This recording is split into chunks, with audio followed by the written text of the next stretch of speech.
I think we can all agree that tests are pretty much non-negotiable when it comes to software development. But not all tests are made of the same stuff. Some tests will add value while others just get in the way. How do we maximize the value of a test? In this video, I want to cover 6 principles to make the most out of our tests. Did you know that the word test originally meant a small vessel for assaying precious metals? This meant that it was a device used to ascertain the quality of precious metals like gold and silver. Why do we need principles for testings? We need them to decide if a test gives value, and once we know what makes the test valuable, we can write better tests. So let's start with principle number 1. Test should improve quality. The first problem we come across is to define quality. We normally know it when we see it, but it's difficult to specify them in numeric terms.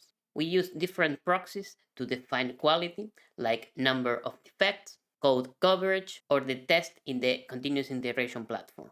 We can find more obscure metrics to define quality.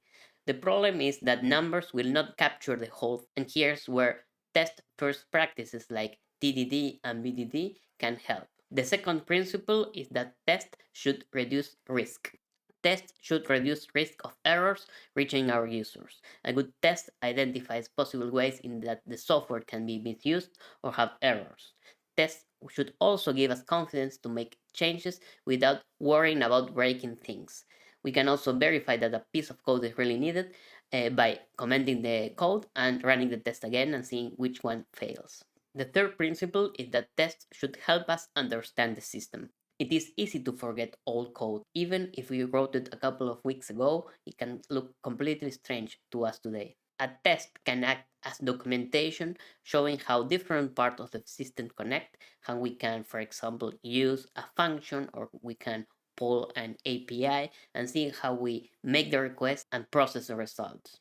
The fourth principle is that tests should be easy to write. Tests should be simple, short, and readable. The test framework should help us write tests with minimal boilerplate. We can keep things simple by staying within a few rules. We should make tests focused with only a few assertions per test. They should run in any order without dependencies within them and uncoupled. They should not break the code encapsulation. We should always use the public interfaces of our code to test and avoid breaking encapsulations to test internals of the code. This is best achieved when using techniques like TDD and BDD to design the code. The fifth principle is that tests should be easy to run. This is why automation is key for testing. Ideally, we should run a test every time something changes in the project. Although in some cases when tests are really heavy to run, we may only want to run a part of them. And here's where a continuous integration pipeline can help us a lot because it automates all the testing and performs it on the background without us having to run the test suite manually, and the results are immediately visible to all the team members. We can integrate the continuous integration pipeline with our code repository, so each time someone makes a change or opens a pull request, all the tests run automatically and we get a notification when something goes awry. Tests should be idempotent, meaning that there are no side effects like persisting data changes, maintaining a change on the database, or writing a file on the disk. Everything should be cleaned up after the test is done. Tests should also be deterministic, meaning that test should not change its results when the source code doesn't change. That means controlling variables like time and randomness by using some predefined seed or a set time to run the test at the same simulated time.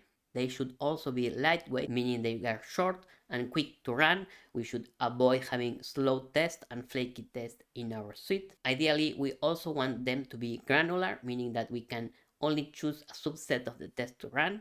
This helps us on big test suites when we want only to run a part of the test suite, like the unit test or maybe the end-to-end test.